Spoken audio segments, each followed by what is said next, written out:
Good news, everybody.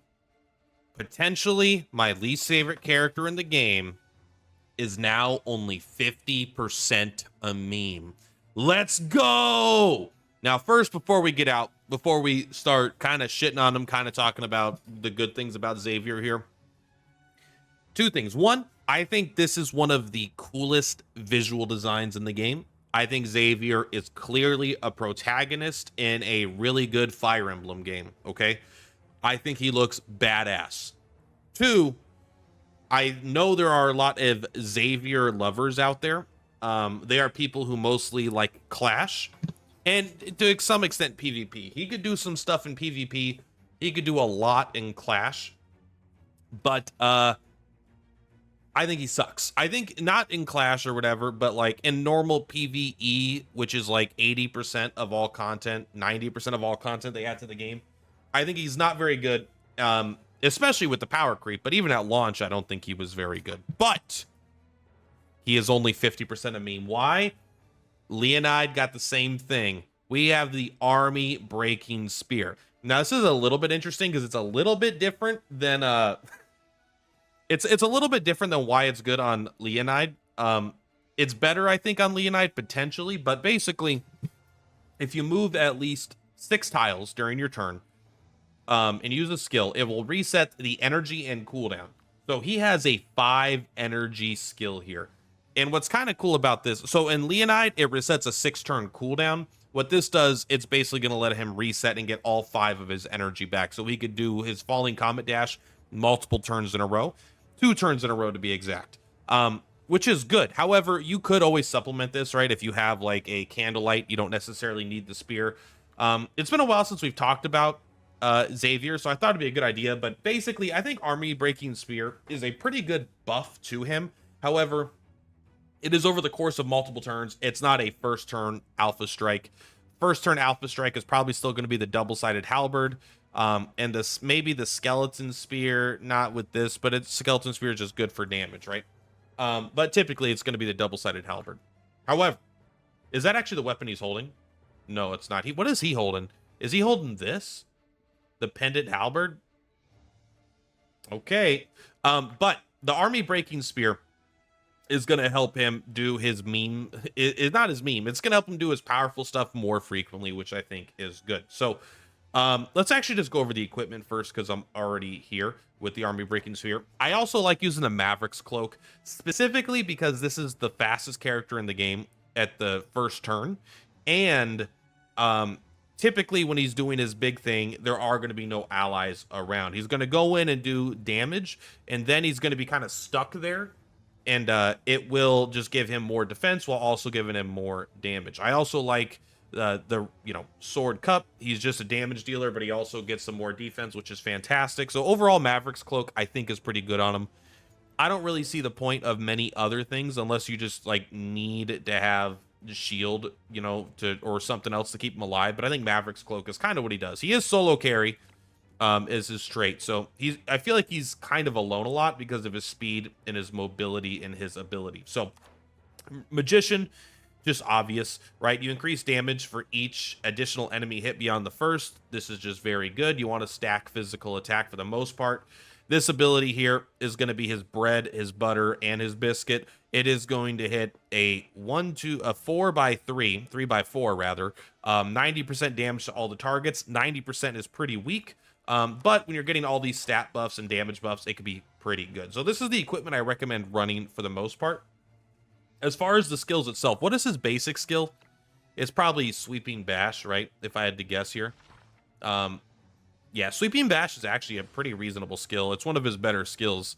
Just 80% damage in a 3x2, and it does physical defense down 1. I mean, it's 10% less damage in a slightly smaller area, but it's only 2 energy instead of 5.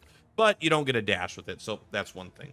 So I'm using Charged Attack. I just think it's good. If you ever actually have to attack, it'll make your next skill stronger. The Indomitable Spirit sounds good, but the issue is each enemy within 2 tiles. It decreases the incoming damage by 10% up to 40%, which is good, but it's hard to have 4 enemies within 2 tiles. If it was within 3 tiles, 4 tiles, now we're talking, that's pretty good. 2 tiles is pretty minor. but it's something. You're pretty much always getting at least 10%. Now, Falling Comet Dash, again, we've already talked about this. 5 energy, 2 speed. How do you get 5 energy on turn 1? That is where his main passive comes in, the Spear of Iria. The start of the turn, he fully recovers his energy and grants speed 3 for 2 turns.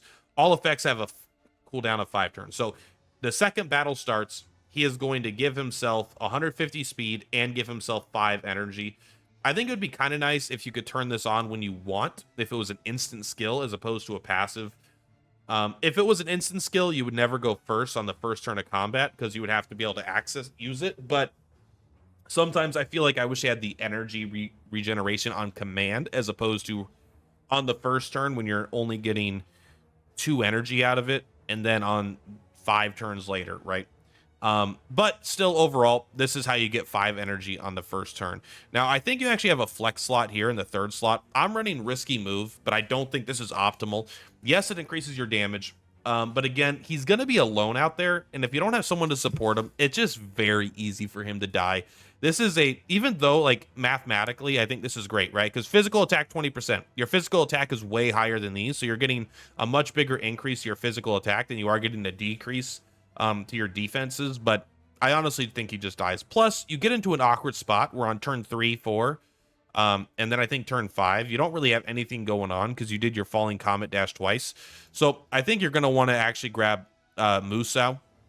I don't know how to say that, but 110% damage to all enemies in a 3x1 area. But what's really important is that you knock them back 2 tiles, and then you get parry and preempt. So you're going to look at them before they attack you, and you're going to preemptively attack them, which is pretty darn good in general. It means you're not going to get back attacked, and it's honestly his best damage ability.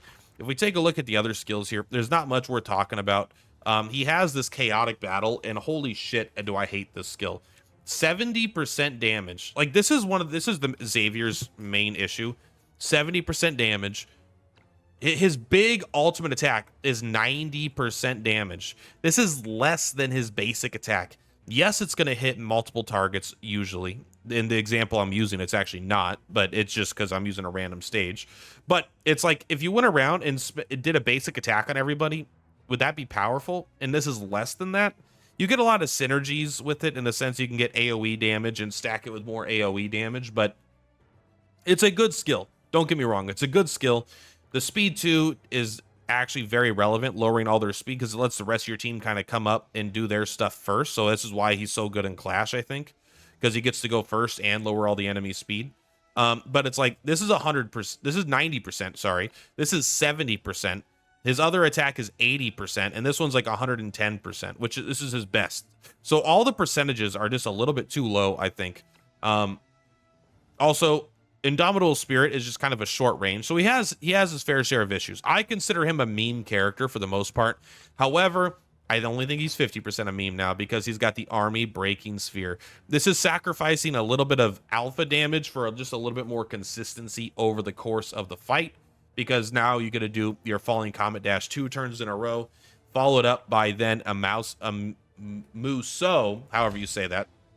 So turn 1, turn 2, turn 3, and then probably turn 4, and then I think on turn 5 you get this back. It might not come back till turn 6 though. So you might have to auto attack once, maybe twice. And then, then once you get up to 7 turns, then this kind of resets as well. So he has a more clear early turn. Instead of just being all in on turn 1, he's a more consistent character. Because I honestly, especially in PvE, this damage isn't going to be enough to get him to kill. It's just not, in my opinion. But let's go ahead and jump into this map here, and we'll give you a little bit of an idea of exactly how he works. But yeah, I think this ability is... We're not going to run this right now because the fight's not going to be long enough. This also has a 2-turn cooldown. Is this skill so good it needs a cooldown? I would honestly use the 80% with the physical defense down most of the time over the lifesteal ability. But if this had a range of 4, I would be like, okay, now we're talking. This is pretty good. Pamina can counterattack at 8 tiles. This guy's spear looks longer even. So, and he's using the same spear. So I don't know. That skill makes me mad. We will use, let's keep his defense up. His damage isn't going to be impressive anyway. So I have Coco here to basically kind of help keep him alive. and I have Gloria here to give him some stats, but he goes so fast, he actually doesn't get to get any buffs right away. You know what? We could run Simona as well here. Let's make sure Simona has the shield on, because he has an issue of dying, but I think he actually would be pretty good with Simona here, because Armor of Ice it's just a solid ability, man. Well, I mean, it is funny because it is an armor made of ice, but it's also a solid ability. Also, the very first time I saw Sword of Convallaria, this was the map that I saw. I think they had it was a little bit different. They had more here, but there was like a cutscene happening right here, I think, which is kind of cool. So, first thing to note, he normally only has 3 movements, so we're only going to move 3, right? But one thing to note, yes, you can come up here and you could do this. Well, we might move 4. He's still only going to hit the 1 target, so it doesn't matter. But you come up here, right? You move 3 tiles, 1, 2, 3, and then you use your ability. And if you take a look here on the right side of the screen, Army Breaking Spear triggered. And so now when we look at Simona's turn, which is going to happen here, we can take a look. He has 5 energy still, but the spear is on cooldown. I think they're going to have to add in a quality of life, like your equipment here, because now equipment is starting to have cooldowns. It's very relevant that I don't know how many turns are left on that cooldown. So I hope they add that quality of life. But one little trick I wanted to show you. Let's say he starts the turn, and he starts the turn here, right? Because he got surrounded after he went in. What you can do, actually, depending on, it's not going to come up that much, but if you move up 3 and you chaotic battle back to your starting spot, that will also count as moving 6 tiles for the Army Breaking spear. So you just have to move tiles, but it doesn't care if you end up back in your starting location. It's not relevant for this. So let's go ahead and we'll get up here. We got to be a little careful because these dumb guys like doing their stupid thing. So he did half that character's damage. Let's take a look at what his stats are on this. This guy has 10,000 attack with 2,000 defense. I mean, that's no joke, right? That's actually like a lot. And they had they just got the physical shield. But what is your stats at right now? You're not even quite at 5,000. So his stats are relatively low, and we took off the extra damage. In fact, let's put on the extra damage because we're not going to worry about now that we're running Simona for the physical shield. I don't think he's in danger of dying. My issue was when I was testing this, he died every single time because he just went too far forward. But I think with Simona giving him a big ass shield, he'll be fine. Simona has her equipment on. Yes, she does. Okay. I don't think she needs the devil, but I don't know what else to run if I'm being honest. These are pretty much all the skills I recommend running on Xavier because he's one of these characters where it's so specific what you have to run. If you're not running his ability to move really fast and get full energy, and this spear attack, it feels like, what are you doing? So that was a decent amount more damage. What's his stats at now? 5,400. So that's a lot, actually. So you're going to come up here. You're going to smack him with that.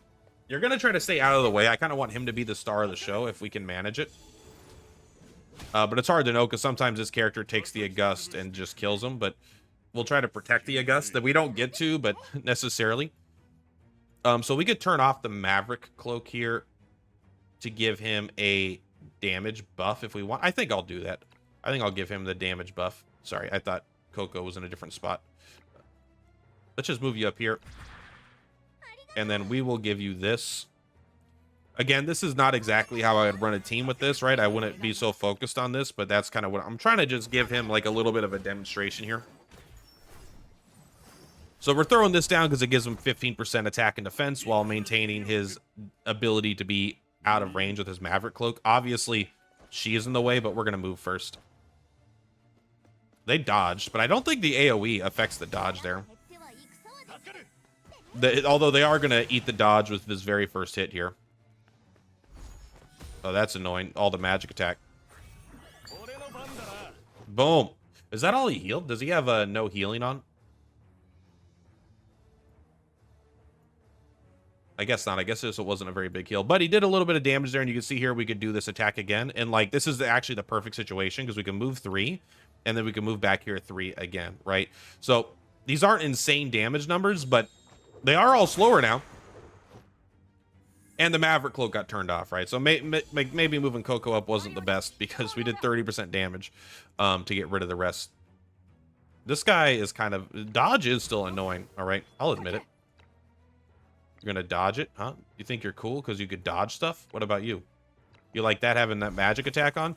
We don't need to go any further, right? The whole point was to kind of show Xavier here. So what he's able to do now. It just honestly, it is a very nice quality of life being able to have this up for 2 turns in a row, because it is like his bread and his butter. Like, that's everything he does. And then the second time, right, you don't need to go 6 tiles the second time because the spear is on cooldown. You're not going to get it back anyway. But then, boom, you can come up here. Like, that's actually a pretty damn good hit, if I'm being completely honest here. And if you kept him healed up, maybe that would actually be pretty badass. But yeah, that is basically Xavier now. I thought that it was cool that he got a spear that let him do his main thing more times per battle.